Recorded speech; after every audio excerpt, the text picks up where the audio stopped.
పరిశుద్ధుడైన మా ప్రభా, మీకు స్తోత్రాలు వందనాలు చెల్లించుకుంటున్నాము. మహోన్నతుడా మా ప్రభానే యేసు, మిమ్మల్ని స్తుతిస్తూ ఉన్నామయ్యా. మిమ్మలను స్తుతించుటకును, మిమ్మలను గూర్చి పాడి కీర్తించి ఘనపరచుటకును సహాయం చేయండి. మీ కృపలో మమ్మలను బలపరచమని ప్రార్థన చేస్తూ ఉన్నాము. మీరు మాకు ఇచ్చిన ఈ సమయాన్ని బట్టి మీకే స్తోత్రాలు వందనాలు చెల్లిస్తూ ఉన్నాము. కృపామయుడా, దయాసత్య సంపూర్ణుడా, మీకే స్తోత్రాలు వందనాలు చెల్లిస్తూ ఉన్నాము. మీరు ఈ ఆరాధనకు అధ్యక్షత వహించండి. తండ్రిని ఘనపరచుటకును, రక్షకుడైన యేసుక్రీస్తును మహిమపరచుటకును, మేము నాయన పరిశుద్ధాత్మనితో సహవాసము చేయుటకును కృపను దయచేయండి ప్రభా. మా అంతరంగములను మీరు కనికరించండి, మా అంతరంగములను మీరు బలపరచండి. మీ ఆత్మశక్తిని, ఆత్మ పట్టుదలను మాకు మీరు దయచేయండి. ఆత్మ విషయమై తీవ్రత కలిగి ఉండమని చెప్పినారు. అలాగే దేవుని విషయంలో పట్టుదల కలిగి ఉండమని చెప్పినారు. మీ యొద్ద సహనముతో కనిపెట్టమని మీరు చెబుతున్నారు ప్రభా. అట్టి నాయన స్వభావం మాకు మీరు దయచేయండి. తండ్రి అయిన దేవా, మీ సన్నిధిలోనికి వచ్చి మిమ్మల్ని వేడుకొంచున్నాము. మీరు మాకు అధ్యక్షత వహించండి. ఏ రీతిగా మిమ్మల్ని స్తుతించి ఘనపరచవలనో సమస్త విషయాల్లో మీరే మీ కృపను మాకును మీరు సమృద్ధిగా మీరు దయచేయండి. ఈ ఆవరణమంతా మీ సన్నిధితో నింపండి ప్రభా. పాటలు పాడుచుండగా ఆ పాటల ద్వారా దేవుని యొక్క ఆత్మ మమ్మలను బలపరచునట్లుగాను, మిమ్మలను మహిమపరచువారముగా చేయండి ప్రభా. అలాగే మాలో ఉన్నటువంటి నిర్లక్ష్యము, నిర్లిప్తత సంపూర్ణంగా తొలగిపోనట్లుగా చేయండి. దుష్టుని యొక్క ఆటంకములు మాలో కానీ, ఆవరణంలో కానీ, ఎవరిలో ఎక్కడ ఆటంకములు లేకుండా చేయండి ప్రభా. అడ్డుబండయు అడ్డు గోడలను కూలద్రోయమని ప్రార్థన చేస్తూ ఉన్నాము. మిమ్మలను ఘనపరచుటకు మాలో ఉన్న అభ్యంతరములన్నిటినీ మీరు తొలగించండి. పరిశుద్ధాత్ముడా, మీరు మా మధ్య కదలండి. మీ కొరకు మేము మార్గమును సరళము చేయువారముగా చేయండి నాయన. మీరు మా మధ్య సంచరించున్నట్లుగా మా పరిసరాలను, మమ్ములను పరిశుద్ధపరచమని ప్రార్థన చేస్తూ ఉన్నాం.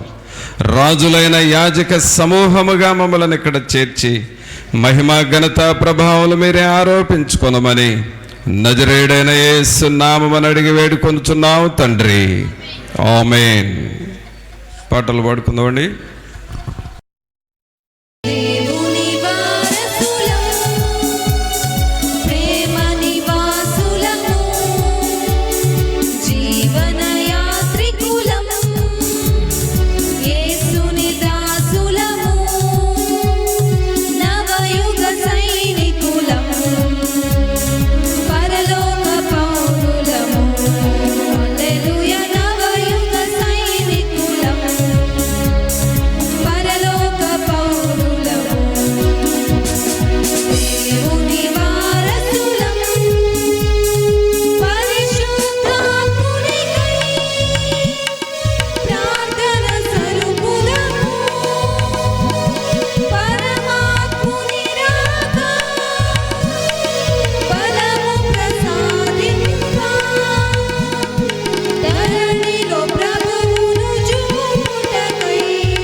మీదికి రమ్ము, దేవుని జీవాత్మనా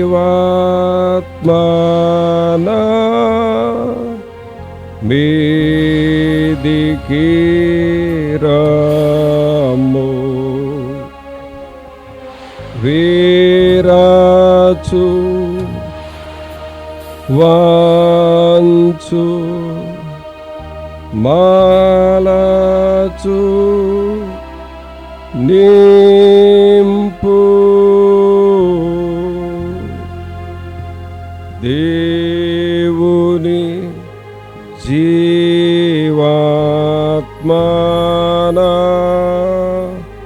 మీదికి రమ్ము.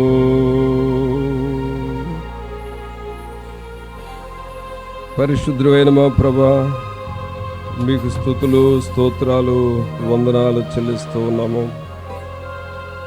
మహోన్నతుడా మా ప్రభు అయిన యేసు, మిమ్మల్ని స్తుతిస్తూ ఉన్నామయ్యా. మమ్మల్ని ప్రేమించి ఈ రీతిగా మీ సన్నిధిలో చేరి మీ నామమును స్తుతించుటకు, మిమ్మల్ని ఘనపరచుటకు చేయుచున్న ప్రతి మేలు సహాయమును బట్టి మీకు వందనాలు చెల్లిస్తూ ఉన్నాము. మీ సన్నిధానంలోనికి వస్తూ ఉన్నాము. మీ ముఖ దర్శనం మాకు దయచేయండి. మీ ఆత్మ తాకుదల మాకు ఇవ్వండి.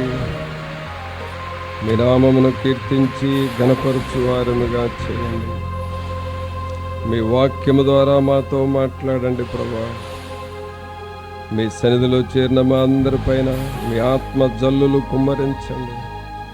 మా హృదయములను మీరు దర్శించి మా ప్రాణములను తెప్పరిల్ల చేయండి ప్రభా. మా ఆత్మీయ స్థితి వాక్యము చేత వెలిగించబడినట్లుగా చేయమని నజరేయుడైన యేసు నామమున అడుగుచున్నాము తండ్రి, ఆమేన్. ప్రభునంతులారా, దేవుని వాక్యంలో నుండి రోమీయులకు రాసిన పత్రిక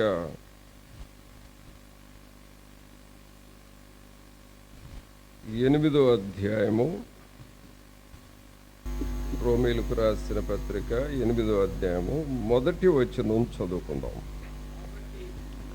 కాబట్టి ఇప్పుడు క్రీస్తు యేసునందున్న వారికి ఏ శిక్షా విధియు లేదు. అందరం కలిసి మరలా ఈ మాట చదువుదామండి. అందరం చదువుదాం. కాబట్టి ఇప్పుడు క్రీస్తు యేసునందున్న వారికి ఏ శిక్షా విధియు లేదు.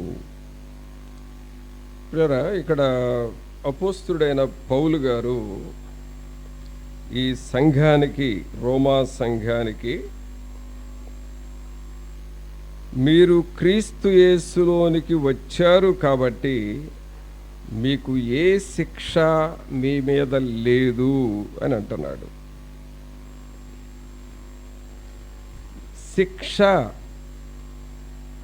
అనే మాట వీళ్ళకి వాడాడు, ఈ సంఘానికి వాడాడు. ఎందుకు వాడాల్సి వచ్చింది? శిక్ష అనే మాట ఎందుకు వాడాడు అనంటే, యేసుక్రీస్తుకి ముందు ఉన్న తరము ఒకటి ఉన్నది, యేసుక్రీస్తు తర్వాత ఉన్న తరము ఒకటి ఉన్నది. యేసుక్రీస్తు ముందు ఉన్నవారు ధర్మశాస్త్రాన్ని ఫాలో అయ్యారు. యేసుక్రీస్తు తరువాత ఉన్నవారు ఈ క్రొత్త నిబంధనను అనుసరిస్తూ ఉన్నాం.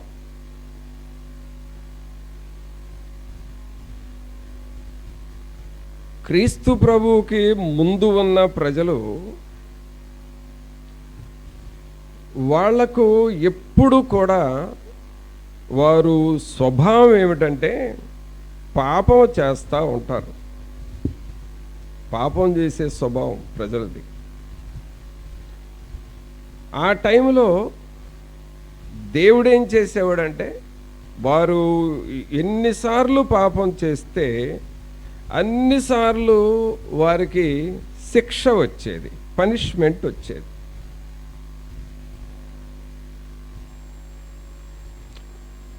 ఉదాహరణకి ఒక చిన్న మాట, బైబిల్లో మాట ఇది నేను చెప్పబోయేది.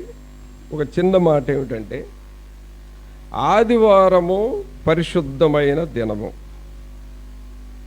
అనగా ఆదివారమున మనం ఏ పని చేయకూడదు, దేవుని పనే చేయాలి, దేవుని సన్నిధికి వెళ్ళాలి, ఆయనను ఆరాధన చేయాలి. అంతకు మినహాయించి వేరే పని ఏదన్నా చేస్తే వాళ్ళని శిక్షించాలని ఉన్నది ధర్మశాస్త్రంలో. ఒక దినాన ఒక స్త్రీ పుల్లలు ఏరుకోవడానికి పొలం వెళ్ళింది ఆదివారం.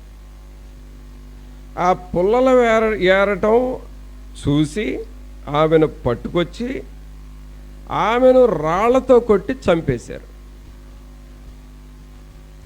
ఎందుకు అంటే, ఆదివారమున ఏ పని చేయకూడదని ఉంది కదా, మరి ఏమే పుల్లలు ఏరింది కాబట్టి ఏమైనా చంపాలి, అందుకు మరణం.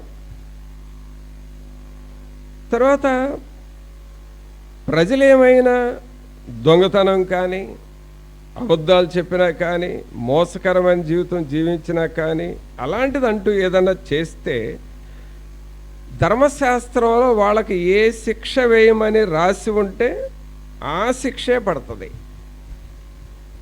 యాక్చువల్గా ఇప్పుడు మనకి లా అంటామండి దీన్ని, లా, న్యాయశాస్త్రం. ఈ న్యాయశాస్త్రం అంతా కూడా బైబిల్లో నుండే వాళ్ళకి ట్రాన్స్ఫర్ అయింది. ఏ పాపం చేసినప్పుడు ఎలాంటి శిక్ష వేయాలో ఆ శిక్ష బైబిల్లో ధర్మశాస్త్రంలో చక్కగా రాసి ఉంది. ద్వితీయోపదేశకాండంలో, అలాగే నిర్గమకాండంలో, లేవియకాండము, సంఖ్యాకాండము. ఈ ధర్మశాస్త్రాన్ని చదివితే ఏ తప్పులు చేసినప్పుడు వాళ్లకు ఏ శిక్ష వేయాలో కూడా ఉంది. అందువలన ఆ బైబిల్లో ఉన్న వాక్యాలని తీసుకొని లా వచ్చింది. అంటే ఒక రకంగా ధర్మశాస్త్రం అనేది ఎప్పటికప్పుడు శిక్షలు వేసింది. కారణం ఏంటంటే వాళ్ళు ధర్మశాస్త్రం క్రింద ఉన్నారు. ఇప్పుడు పౌలు గారు ఏమంటున్నాడంటే, మీరు ఒకప్పుడు ధర్మశాస్త్రం క్రింద ఉన్నారేమో కానీ ఇప్పుడు మీరు క్రీస్తు యేసులోనికి వచ్చారు. ఎక్కడికి వచ్చారు? క్రీస్తు యేసులోనికి వచ్చారు. అనగా దేవుని మాటలు, దేవుని వాక్యము, దేవుని సన్నిధి, ఈ క్రీస్తు ప్రభు ఏం చెప్పాడో ఆ పద్ధతిలోనికి మీరు వచ్చారు కాబట్టి శిక్ష అనేది ఇక మీకు లేదు. ఒక భక్తుడు అన్నాడు, పిల్లరా, ప్రతిరోజు ఒక యుద్ధం ఉంటుందంట. మనం నిద్రపోతాం కదా, మనం నిద్రపోయినప్పుడు సాతానుడు అనుకుంటాడంట, వీళ్ళు నిద్రపోతున్నారు, వీళ్ళని ఏమైనా చెయ్యాలి, వీళ్ళకు రోగమన్నా పెట్టాలి, వీళ్ళను శిక్షించాలి, లేక వీళ్ళని కలవరం చేయాలి అని సాతానుడు అనుకుంటా ఉంటాడంట ప్రతి రాత్రి. అయితే దేవుడేం చేస్తాడంటే మనకు కాపుదలు ఇస్తాడు. సాతానుడు మనల్ని కలవరం చేయాలనుకుంటే ఆపేస్తాడు, మనకేదైనా రోగం పెట్టాలనుకుంటే రానివ్వకుండా చేస్తాడు, మనకేదన్నా కీడు జరగాలని అనుకుంటే ఆ కీడును రాకుండా తన దూతలను పంపించి ఆపుతూ ఉంటాడు. కారణం ఏంటి అనంటే, క్రీస్తు యేసులోనికి వచ్చాము కాబట్టి సాతానుడు ఇచ్చే శిక్ష, సాతానుడు కలిగించే ఆ పనిష్మెంట్ మనకు రాకుండా చేస్తాడు. ఆమేన్. కావున ప్రభునంతులారా, రోమా సంఘాన్ని పౌలు గారు ఏమంటున్నాడంటే, మీరు క్రీస్తు యేసులోనికి వచ్చారు, దేవునిలోనికి వచ్చారు అనగా మన జీవితంలో మనం నేర్చుకోవాల్సింది ఏమిటంటే, క్రీస్తు లోపలికి వెళ్ళిపోవాలి, మనం దేవునిలోనికి వెళ్ళిపోవాలి. మనం లోకంలో ఎక్కడెక్కడన్నా తిరుగుతూ ఉంటాం, ఏమేమన్నా చేస్తాం, కానీ నీ జీవితంలో దేవునిలోనికి, వాక్యములోనికి, క్రీస్తు యేసు లోపలికి మనం వెళ్ళాలి. బయట రోడ్ల మీద తడుస్తున్నాం కాబట్టి వెంటనే ఇంటిలోనికి ఎలాగ వెళతామో తడవకుండా, అలాగే బయట సాతానుడు ప్రభావం ఉంది, రోగాలు ఉన్నాయి, అలాగే సాతానుడు శక్తులు ఉన్నాయి కాబట్టి అవన్నీ మనం తప్పించుకోవాలంటే క్రీస్తు యేసులోనికి మనం రావాలి. అనగా నీ జీవితంలో నీవు దేవుని లోపలికి వచ్చేసేయాలి.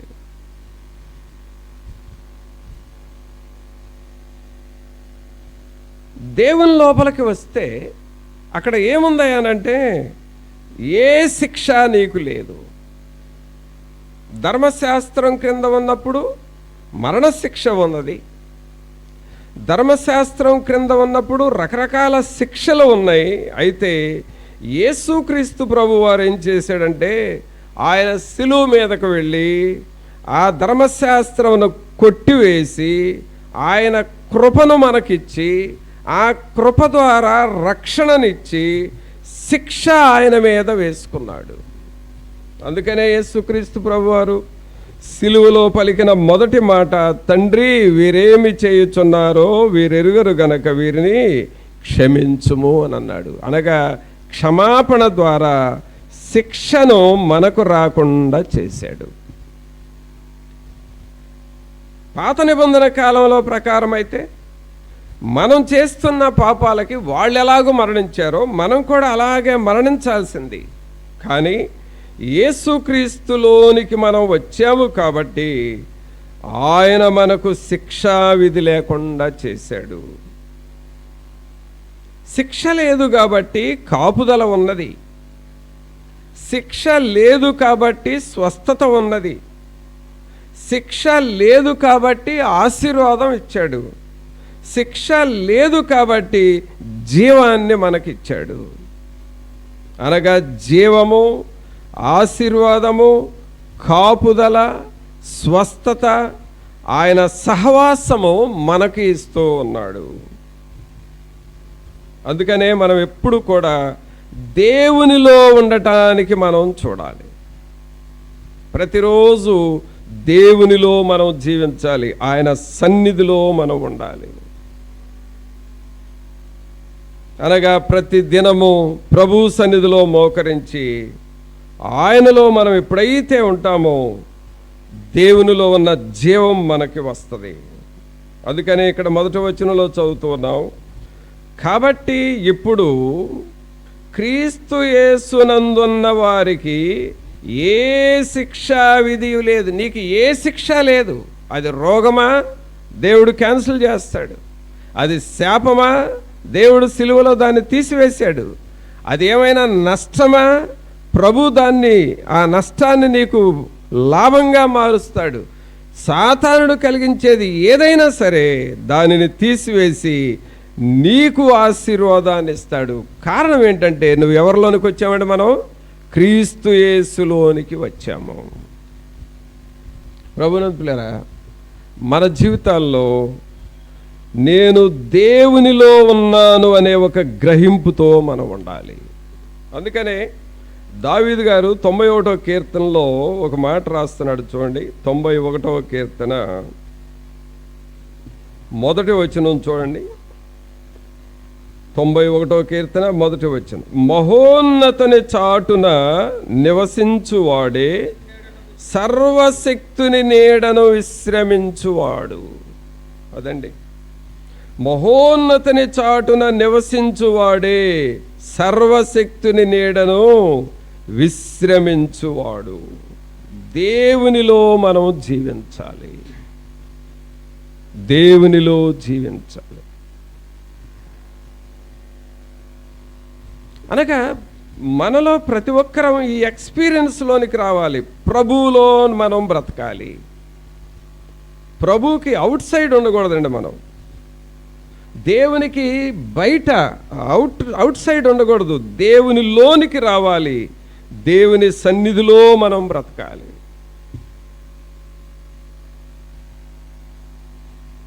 ఎప్పుడైతే దేవుని సన్నిధిలో మనం ఉంటామో అప్పుడు దేవుని కాపుదల ఉంటుంది. చూడండి, కోడి పిల్లల్ని చేస్తుంది. అవి చిన్న పిల్లలుగా ఉన్నప్పుడు ఆ పిల్లలన్నీ తల్లి కోడి చుట్టూ తిరుగుతూ ఉంటాయి.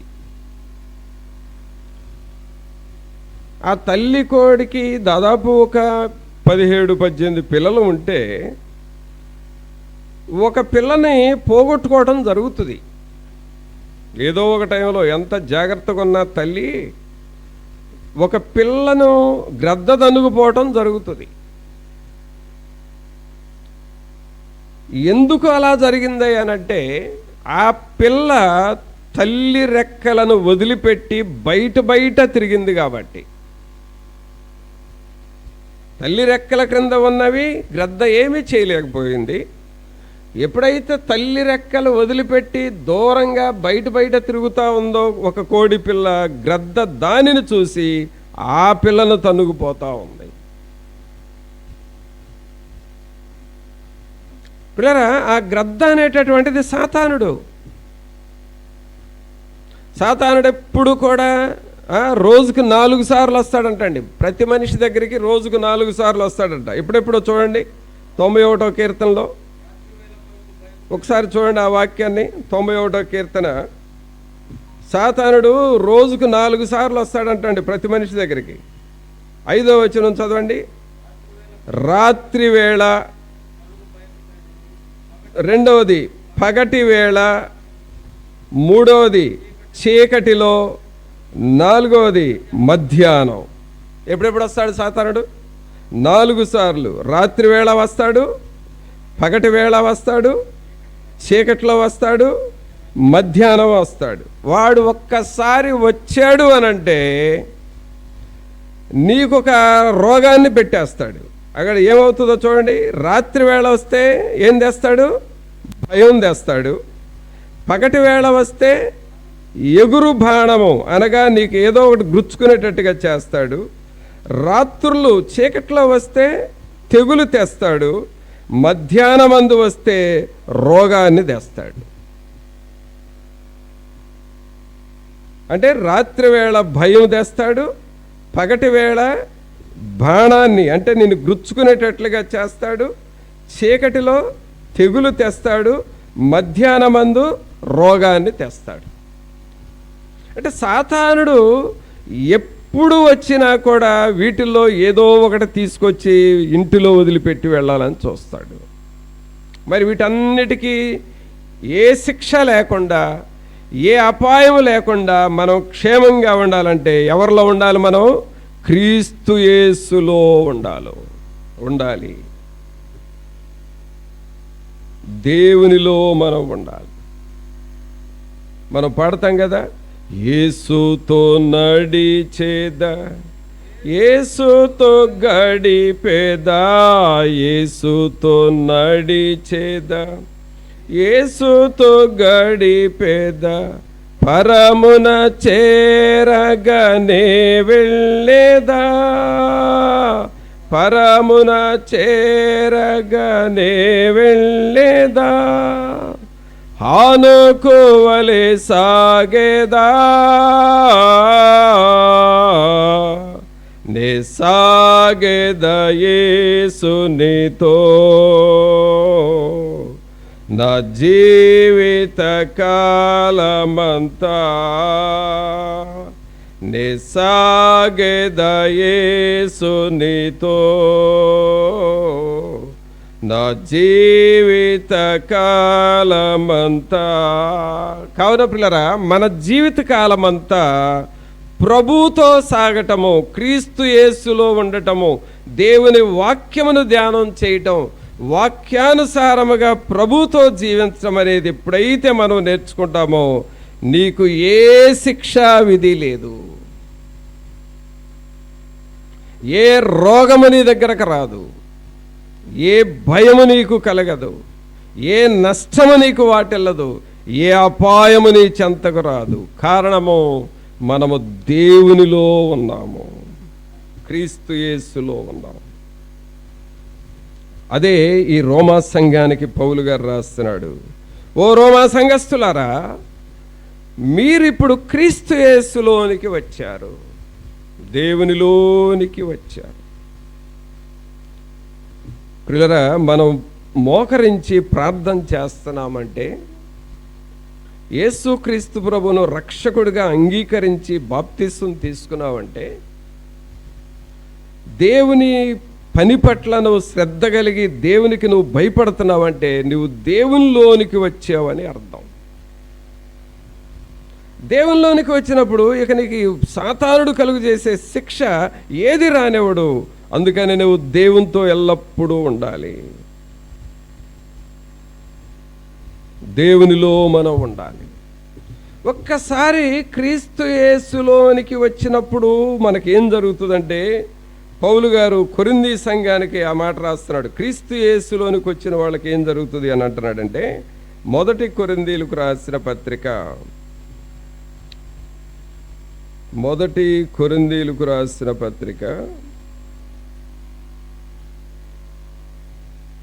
1వ అధ్యాయము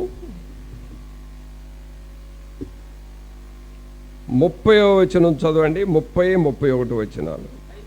అయితే ఆయన మూలముగా మీరు క్రీస్తు యేసునందు ఉన్నారు. అందరూ మీ కుడి చేయి పైకి లేపి ఈ మాట బిగ్గరగా చెప్పండి. అయితే ఆయన మూలముగా మీరు క్రీస్తు యేసునందు ఉన్నారు.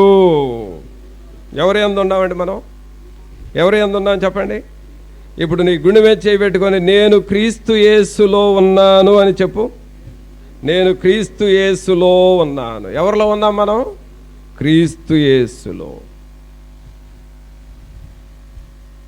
ప్రియులారా గమనించండి, అనగా మన లోపలికి క్రీస్తు ప్రభువుని పంపించాలి.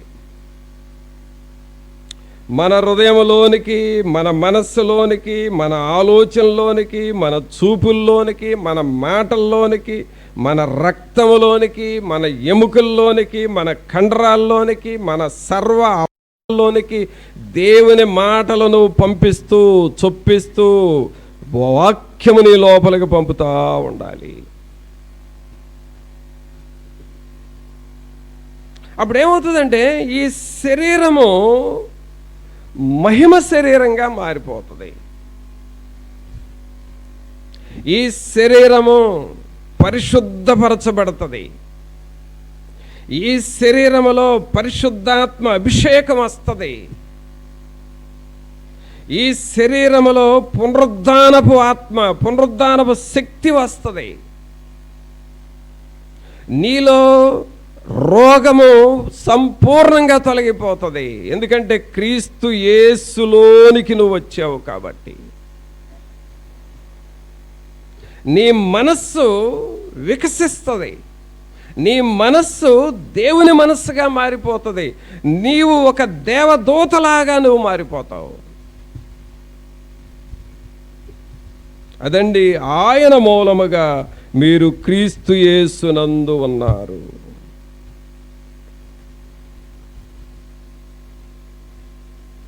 చూడండి, సమరయ స్త్రీ ఒకప్పుడు క్రీస్తు ప్రభువుకి బయట ఉన్నది. ఆమె జీవితము, ఆమె మాటలు, ఆమె ప్రవర్తన, ఆమె రూటు వేరుగా ఉంది. కానీ ఒకానొక దినాన యేసుక్రీస్తు ప్రభువారు యాకోబు బావి దగ్గర ఆ స్త్రీతో మాట్లాడి, నీతో మాట్లాడుచున్నవాడను నేనే, నీకు ఆ జీవజలం ఇస్తానన్నప్పుడు ఆ జీవజలం త్రాగి యేసుక్రీస్తు ప్రభు యొక్క మాటలు విని ఆమె లైఫ్ క్రీస్తు లోపలికి ఎంటర్ అయింది. ఆ సమరయ స్త్రీ క్రీస్తు ప్రభు లోపలికి వచ్చింది. ఒకప్పుడు క్రీస్తుకు బయట ఉంది, ఇప్పుడు క్రీస్తు లోపలికి వచ్చింది. ఎప్పుడైతే క్రీస్తు ప్రభు లోపలికి వచ్చాడో ఆయన జీవజలం త్రాగింది, ఆయన నీతి వచ్చింది, ఆయన పరిశుద్ధత వచ్చింది, ఆయన సన్నిధి వచ్చింది, ఆయన ఆత్మ వచ్చింది. ఎప్పుడైతే క్రీస్తులో ఉన్నవన్నీ సమరయ స్త్రీలోనికి వచ్చినాయో ఆమె రూట్ మారిపోయింది, ఆమె లైఫ్ మారిపోయింది. ప్రియరా, అక్కడ నుండి ఆమె ఎలాగ మారిపోయిందంటే సాక్ష్యం చెప్పటం ప్రారంభించింది. నేను చేసినవన్నీ నాతో చెప్పిన ఈ యేసును చూడటానికి రండి అని పిలిచింది. ఆమె ఆ సమరయులకు ఒక మిషనరీగా మారిపోయింది. మీరందరూ యేసు ప్రభు దగ్గరకు రండి అని పిలిచింది. అనగా ఈమె జీవితము క్రీస్తు లోపలికి వచ్చింది.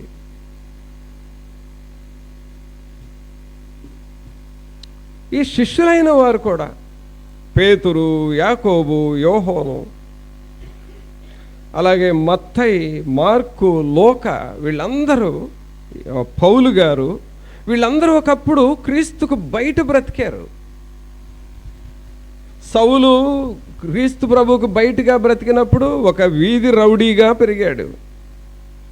పేతురు క్రీస్తు ప్రభువుకు బయట బ్రతికినప్పుడు ఒక జాలరుగా బ్రతికాడు. జక్కయ్య క్రీస్తు ప్రభువుకి బయట బ్రతికినప్పుడు ఒక లంచగొండిగా బ్రతికాడు. కానీ ప్రభువు మాట్లాడిన తర్వాత, ప్రభువు దర్శించిన తర్వాత, ప్రభు వారితో ముచ్చటించిన తర్వాత దేవుని ఆత్మ వారిలోనికి వెళ్ళింది. దేవుని పరిశుద్ధాత్మ వారిని తాకింది. వారి మనస్సులు మారిపోయినాయి, వారి ఆలోచనలు మారిపోయినాయి. వారి అంతరంగంలో ఉన్న దాస్యపాత్మ, ఆ చీకటి మనస్సు, దయ్యాల స్వభావం పూర్తిగా పోయి దేవుని స్వభావం వచ్చి పేతురు మనుషులను పట్టు జాలరుగా మారిపోయాడు.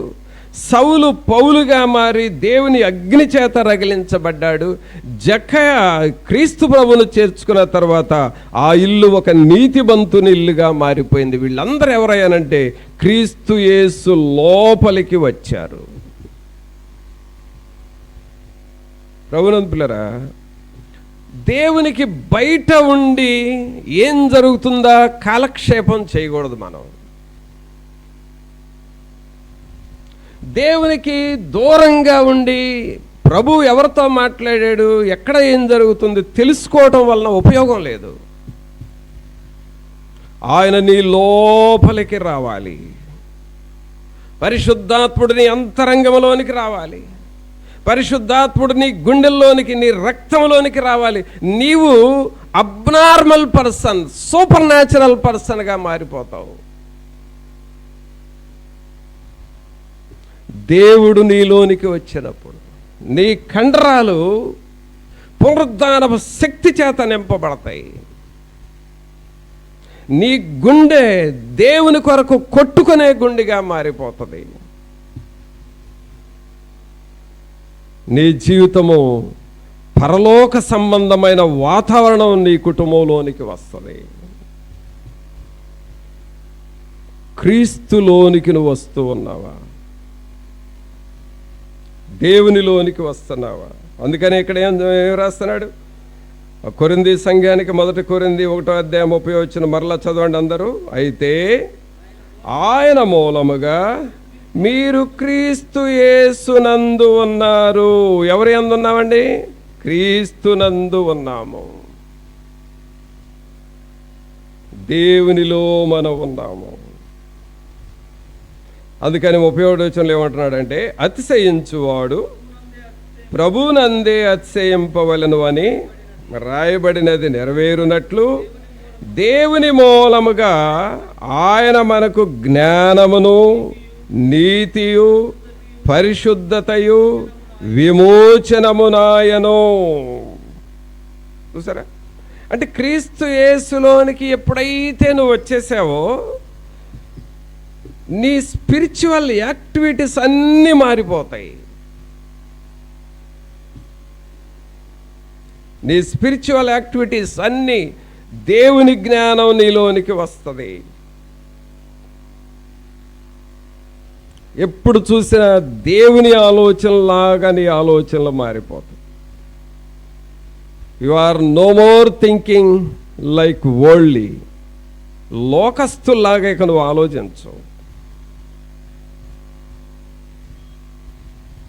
You are no more walking with worldly people. లోకస్తులతో ఇక నువ్వు నడవలేవు. No more worldliness in your life. నీ జీవితంలో లోకం అనేది అసలు ఉండదు. ఇక నీ లోపల పెట్టబడేది ఏంటంటే దేవుని జ్ఞానము, పరలోక సంబంధమైన జ్ఞానం. నీ లోపలికి ఎవరు వస్తారంటే దేవుని నీతి వస్తుంది. ఆ నీతి అనేది నిన్ను శ్రేష్టమైన వ్యక్తిగా మారుస్తుంది. పాపం మీద ఇక నీకు మనసు ఉండదండి. సాతానుడు నిన్నేం చేయలేడక. వాడు నిన్ను ఏమన్నా ట్రై చేయొచ్చు, ఒకవేళ ఏమన్నా చేయటానికి ట్రై చేయొచ్చేమో, కానీ నీలో ఉన్న నీతిని చూసి వాడికి ఎలా ఉంటుందంటే అవన్నీ అగ్నిగుండంలాగా ఆ సెగలు పుడతా ఉంటుంది దానికి. అందుకనే ఆయన నీతి నీ హృదయంలో మండుతూ ఉండాలి. టోటల్గా మనం ఎలా అయిపోతామంటే ఆయన జ్ఞానముతో, ఆయన నీతితో మనం నింపబడతాం. అబ్రహాము దేవుని నీతితో నింపబడ్డాడు. నోవహు దేవుని నీతితో నింపబడ్డాడు. దావీదు దేవుని నీతితో నింపబడ్డాడు. పౌలు గారు దేవుని నీతితో నింపబడ్డాడు.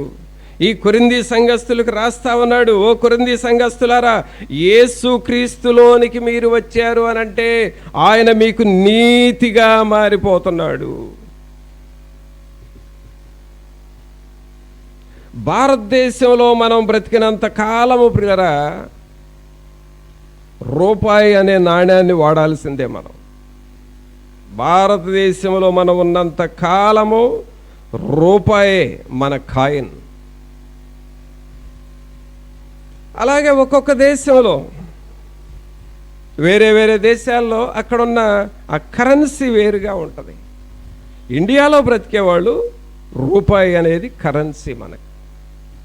అలాగే క్రీస్తు యేసులోనికి వచ్చావంటే నీ కరెన్సీ ఏంటంటే రైచియస్నెస్, దేవుని నీతి నీ కరెన్సీగా మారిపోతుంది. నువ్వు క్రీస్తు యేసులో ఉంటే ఆయన పరిశుద్ధత నీకు వస్తుంది, ఆయన నీతి నీకు వస్తుంది, ఆయన వెలుగు నీకు వస్తుంది, ఆయన జ్ఞానము నీకు వస్తుంది.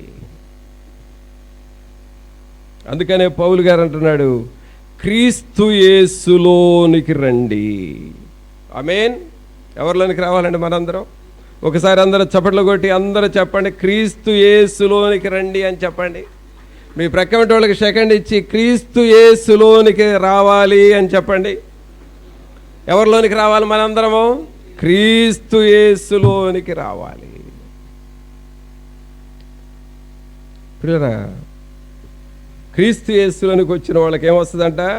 ఆయన మనకు జ్ఞానమును, నీతియు, పరిశుద్ధతయు, విమోచనమునాయను.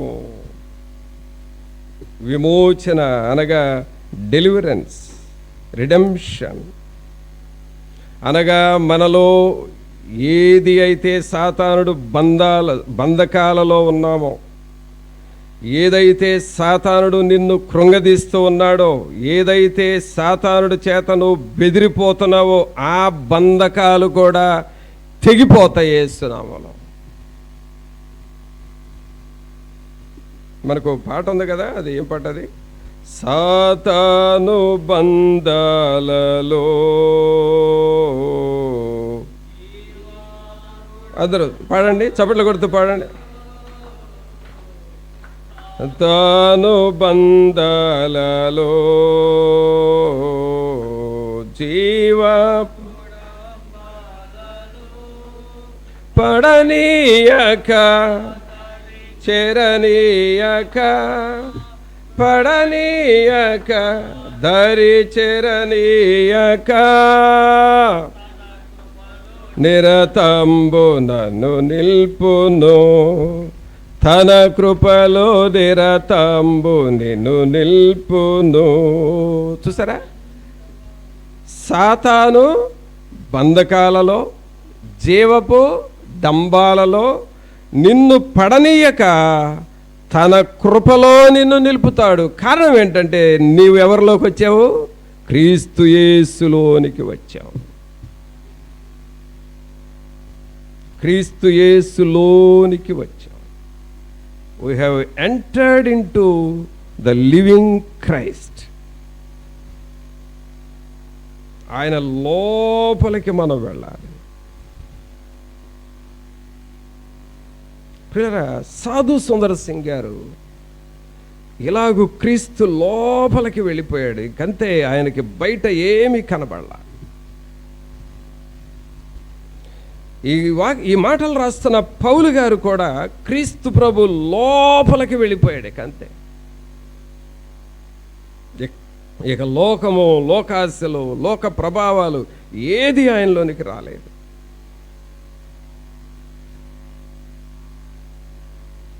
ఒక దైవజనుడు ఉన్నాడు పిల్లరా, ఆయన పేరు సెరీస్ మొరుల్లో.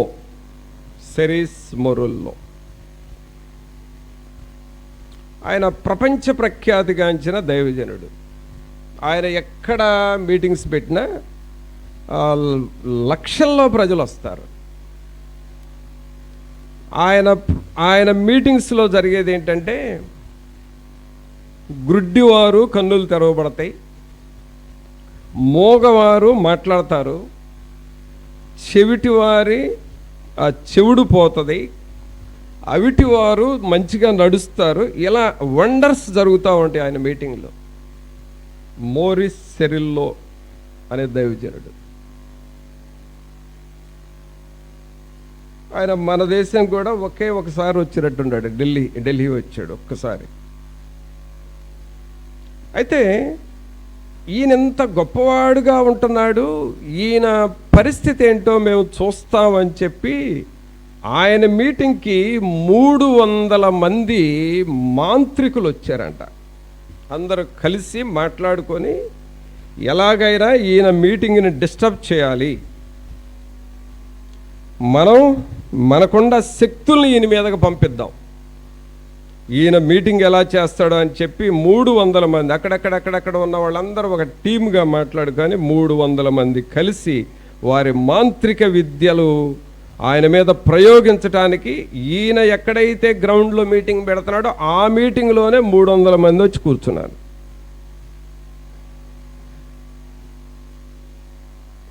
ఆయన స్టేజ్ మీదకి వెళ్ళాడు,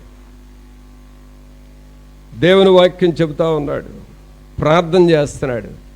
ఆయన నోరు తెరవనీయకూడదని నోటి మీద ఒక మంత్రం వేస్తున్నారు, ఆయన చెయ్యి ఎత్తకూడదని చెయ్యి మీద ఒక మంత్రం వేస్తున్నారు, ఆయన అవయవాలన్నిటి మీద ఈ 300 మంది మంత్రజ్ఞులు కొన్ని సాతాను శక్తులను వదులుతూ ఉన్నారు.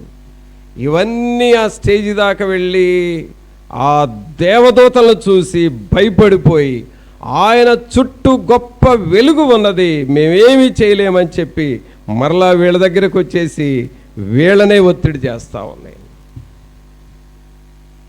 చివరికి టోటల్గా అక్కడ చెప్పింది ఏంటి అని అంటే, ఒక గొప్ప కవచము లోపల ఆయన ఉన్నాడు, మేమేమీ చేయలేము. 300 మంది కాదు, 3000 మంది మాంత్రికులు వచ్చినా ఆయన ఏమీ చేయలేరు. కారణం, యేసు క్రీస్తులో ఆయన ఉన్నాడు. ఆమేన్. ప్రభునందు పిల్లరా, ఈనాడు పౌలు గారు కూడా సంఘాన్ని అదే మాట్లాడుతున్నాడు, మీరు క్రీస్తు యేసులోనికి రండి. రోగాలకు భయపడుతున్నారా? అది నిన్నేం చేయలేదు. శోధనలకు భయపడుతున్నారా? అది నిన్నేం చేయలేదు. అప్పులకు భయపడుతున్నారా? అది నిన్నేం చేయలేదు.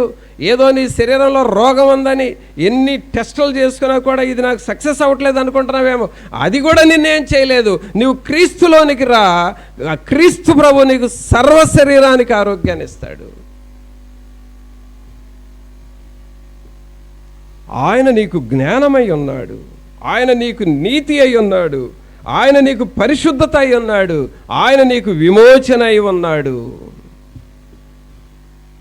మరి అలాగూ క్రీస్తులోనికి మనం వెళదామా? ఆదివారం ప్రార్థన అంటే పిల్లరా, పాటలు పాడుకొని వాక్యం చెబితే విని ముగించుకొని వెళ్ళిపోయేది కాదు ఇది. It is not at all Sunday worship. పాటలు పాడటానికి, వాక్యం వినటానికి అలవాటు పడే నీ జీవితము డెడ్ లైఫ్, మృత జీవితం అది. క్రీస్తు యేసులోనికి రావటం ఏమిటంటే నీ హృదయము దేవునిలో ఉప్పొంగుతా ఉంటుంది. నీ హృదయము దేవునిలో పరవశిస్తూ ఉంటుంది. నీ హృదయము దావీదులాగా నాట్యమాడుతూ ఉంటుంది. పరిశుద్ధాత్ముడు నిన్ను తాగుతూ ఉంటాడు, నువ్వు కదులుతూ ఉంటావు. సముద్రం మీద అలలు కదిలిన రీతిగా దేవుని ఆత్మ అలలు అలలుగా నిన్ను తాగుతూ ఉంటాడు. అది క్రీస్తులోనికి రావటము.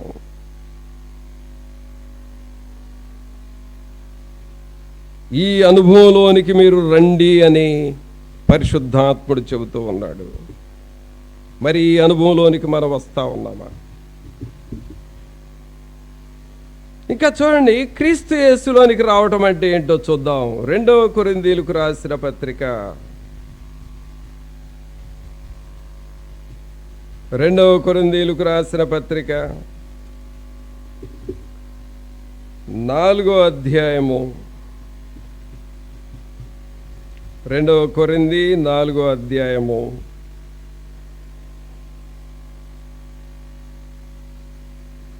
5వ వచనం చదవండి. 5 అంధకారములో నుండి, అందరూ చెప్పండి ఈ మాటలు, అంధకారములో నుండి వెలుగు ప్రకాశించునుగాక. అందరూ బిగ్గరగా చెప్పండి, అంధకారములో నుండి వెలుగు ప్రకాశించునుగాక అని పలికిన దేవుడే తన మహిమను గూర్చిన జ్ఞానము యేసుక్రీస్తునందు వెల్లడిపరచుటకు మా హృదయములలో ప్రకాశించెను. బా, ఎలాంటి మెలోడియస్ మాటలు పిల్లలు ఇవన్నీ.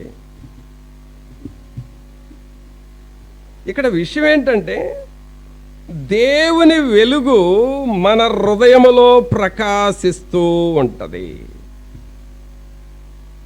దేవుని వెలుగు. ఏ వెలుగు అంటే అది? దేవుని వెలుగు. అంటే నీ హృదయంలో దేవుని వెలుగు ప్రకాశిస్తూ ఉంటుంది. యెహోవా నాకు వెలుగాయే,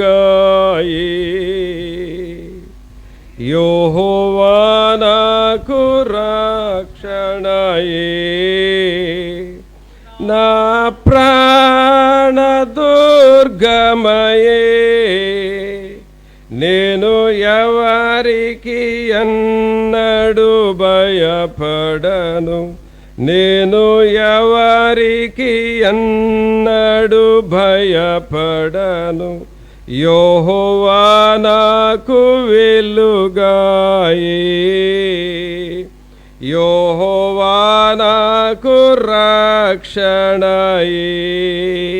ఇక్కడ ఈ పౌలు గారు ఈ కొరింథీ సంఘస్థులకి ఏమంటున్నాడంటే, ఓ కొరింథీ సంఘస్థులారా, యేసుక్రీస్తునందు వెల్లడిపరచుటకు మా హృదయములలో ప్రకాశించనగా దేవుని వెలుగు మీ హృదయాల్లోనికి వస్తుంది. అంటే దేవుని లోపలికి వచ్చామంటే మనలోనికి దేవుని వెలుగు వస్తుంది. దేవుని వెలుగు అంటే ఏంటంటే ఆ వెలుగు నీకు పరలోకాన్ని చూపిస్తూ ఉంటుంది.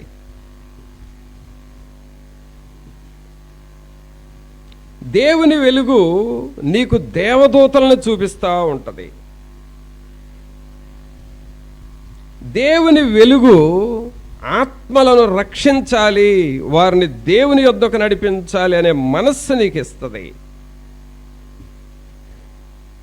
యోహోను గురించి రాయబడి ఉన్న మాట ఏమిటంటే, అతడు మండుచు ప్రకాశించుచున్న దీపము. అంటే యోహాను దేవుని వెలుగుతో నింపబడిపోయాడు. అతడు మండుచూ ప్రకాశించుచున్న దీపము. ఎప్పుడు చూసినా దేవుని ఆత్మ ఆయనలో ఒక వెలుగులాగా ఉంటుంది. ప్రభునందు పిల్లరా, దేవునిలోనికి రావటం అంటే చాలా పెద్ద ఆశీర్వాదాలు ఉన్నాయి. కానీ మనము దేవుని అంచునే ఉండిపోయాం. దేవుని లోపలికి కూడా వెళ్ళాం, ఇంకా మనం అంచునే ఉండిపోయాం.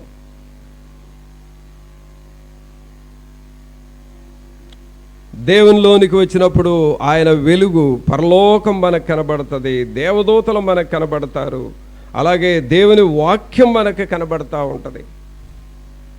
మా నాన్న చాలాసార్లు సంఘంలో చెప్పడం నేను విన్నాను. ప్రార్థన చేస్తూ ఉన్నప్పుడు దేవుడు ఆయన ఆత్మను పరలోకానికి తీసుకొని వెళ్ళేవాడు. పరలోకానికి తీసుకొని వెళ్ళి ఆయన ఆ పరలోకము, అత్యున్నత సింహాసనము, దేవదూతలు ఎలా ఉన్నారు, అలాగే ఆయనకు తెలిసిన భక్తులు ఎలా ఉన్నారు, వారి ఇళ్ళు ఎలా ఉన్నాయి, మారు మనసు పొంది దేవుని కొరకు బ్రతికి చనిపోయిన తర్వాత వాళ్ళు పరలోకంలో ఎలాంటి ఇళ్లల్లో ఉంటున్నారు, ఆ వీధులు ఎలా ఉన్నాయి, ఆ గొర్రెపిల్ల దీపపు కాంతి ఎలా ఉంది, ఇవన్నీ కొన్ని గంటలు పరలోకాన్ని చూసి ఆ తర్వాత మరలా వచ్చేవాడు. చాలాసార్లు నా ఆత్మ పరలోకానికి వెళ్ళింది, నేను పరలోకాన్ని చూసి వచ్చానని ఎన్నోసార్లు మా నాన్న చెప్పాడు. గమనించండి, అనగా నీవు వాక్యం నీ లోపలికి వెళ్తా ఉంటే దేవుని వెలుగు నీకు వస్తూ ఉంటుంది.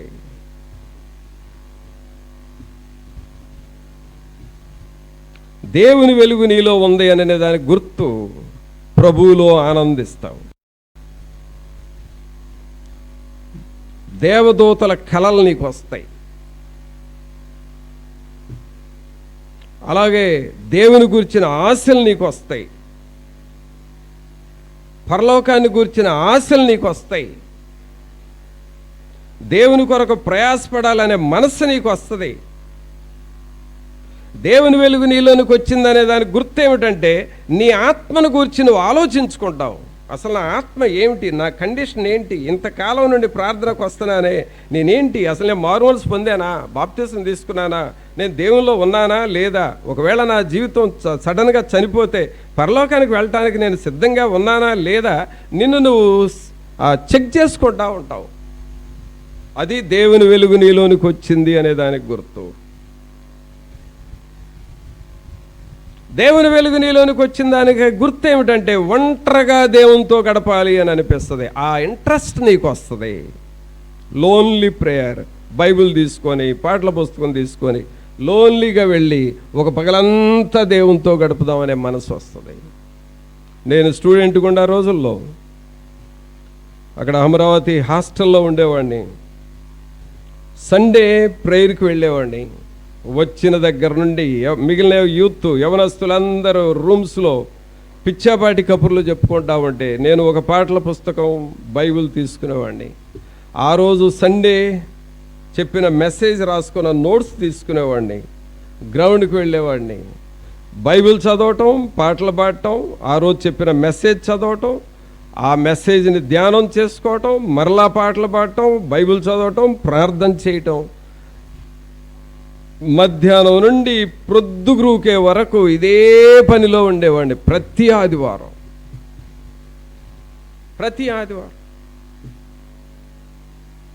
ఇలాగూ ప్రతి ఆదివారము అన్ని సంవత్సరాలు అలాగూ చేయగా దేవుని వాక్యము నా హృదయములో ప్రకాశమానమైన వెలుగుగా మారిపోయింది.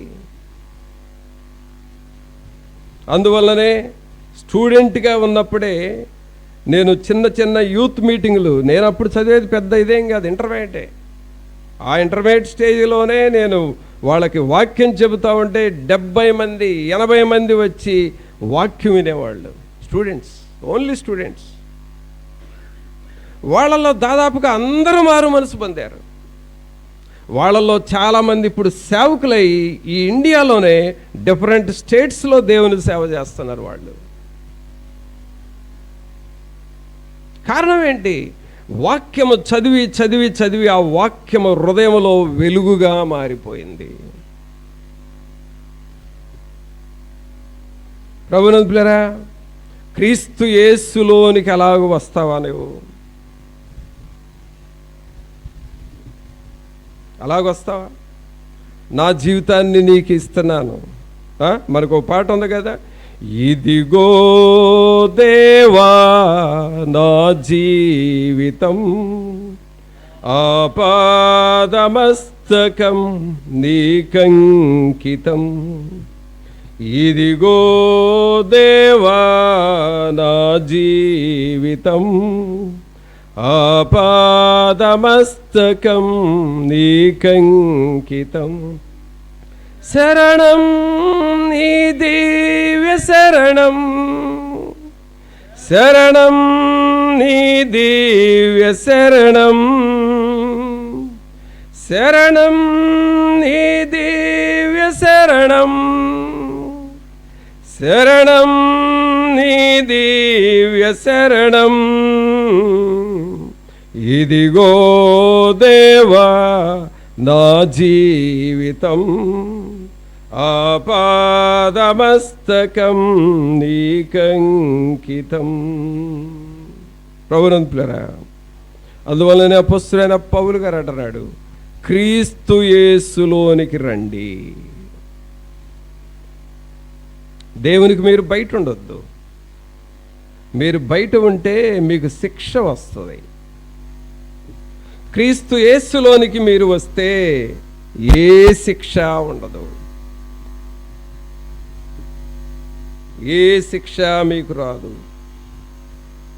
క్రీస్తు యేసులోనికి మీరు వస్తే మీకు దేవుని జ్ఞానం వస్తుంది. ఆ జ్ఞానం అనేది మనకు జ్ఞానం లేదని కాదండి, మనం అందరం ఆలోచించగలం, మన పనులు చేయగలం, మెయింటైన్ చేయగలం, ఇదంతా జ్ఞానమే. కానీ స్పిరిచువల్ ఆ విజ్డమ్ను గురించి పౌలు గారు అంటున్నాడు, దేవుని జ్ఞానాన్ని గురించి అంటున్నాడు.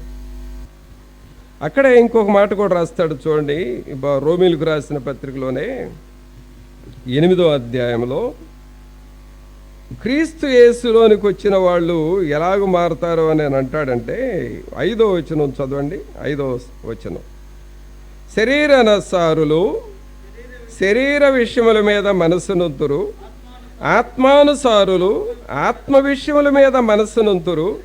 శరీరానుసారమైన మనస్సు మరణము, ఆత్మానుసారమైన మనస్సు జీవమును సమాధానమునై ఉన్నది. ఏమొస్తుంది మనలోనికి? జీవము. ప్రభు అంటున్నాడు, నేను జీవమిచ్చుటకును ఆ జీవము సమృద్ధిగా ఇవ్వటానికి వచ్చాను. నీకు జీవం ఇస్తాను, నీకు సమాధానం ఇస్తాను. నేనిచ్చే జీవము, నేనిచ్చే సమాధానం, అది నీకెంతో ఆశీర్వాదకరంగా ఉంటుంది. మరి నువ్వు నాలోనికి వస్తావా? క్రీస్తు యేసులోనికి మనం వెళదామా? ప్రియరా, దేవుణ్ణి మీరు బయట ఉండి కొన్ని సంవత్సరాలను చూసినా పెద్దగా మీరు ఫలించరు, దేవుళ్ళు ఎదగలేరు. లోపలికి వెళ్ళాలి. We must enter into Christ. క్రీస్తు లోపలికి మనం వెళ్ళాలి. సమరయ స్త్రీ లోపలికి వెళ్ళింది, పౌలు గారు లోపలికి వెళ్ళాడు, పేతురు లోపలికి వెళ్ళాడు, యాకోబు లోపలికి వెళ్ళాడు, యోహాను లోపలికి వెళ్ళాడు. అందువల్లనే వీళ్ళు గొప్ప గొప్పవి సాధించారు. సాధు సుందర్ సింగ్ గారు క్రీస్తులో లోపలికి వెళ్ళాడు. ఇందాక నేను చెప్పాను చూడండి, మోరిస్ సెరిల్లో అనే దైవజనుడు, ఆయన క్రీస్తులో లోపలికి వెళ్ళిపోయాడు. అందువల్లనే గొప్పవి సాధించారు.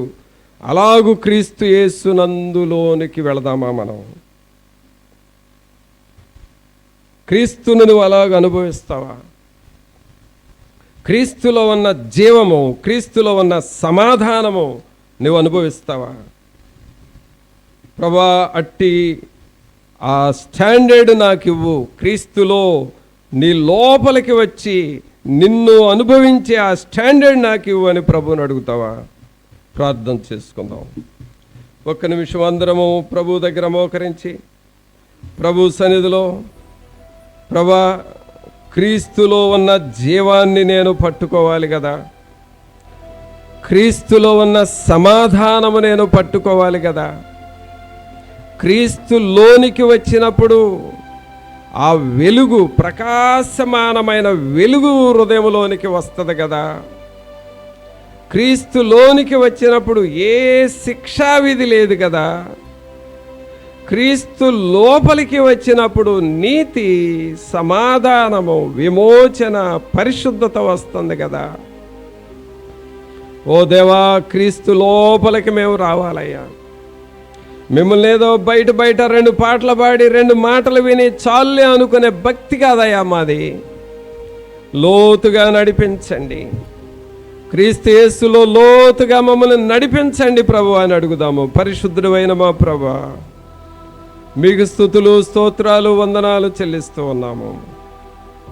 మా హృదయాలలో ఉన్న అంధకారమును యేసు నామములో బ్రేక్ చేస్తున్నాను ప్రభా. మీ వెలుగు మాలోనికి రావాలి. దేవుని వెలుగు మాలో ప్రకాశించునుగాక, దేవుని వెలుగు మాలో ప్రకాశించునుగాక, దేవుని వెలుగు మాలో ప్రజ్వరిల్లునుగాక. ఓ దేవా, మీకు స్తోత్రాలు, వందనాలు చెల్లిస్తూ ఉన్నాం.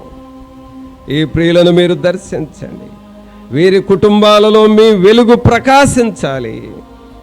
ఈ ప్రియుల హృదయాలలో దేవుని వెలుగు ప్రకాశించాలి ప్రభువా. తండ్రి, మీకు స్తోత్రాలు, వందనాలు.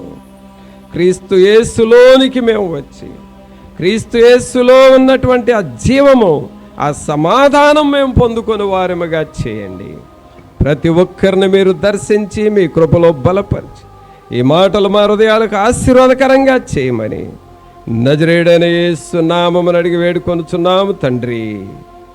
ఆమేన్.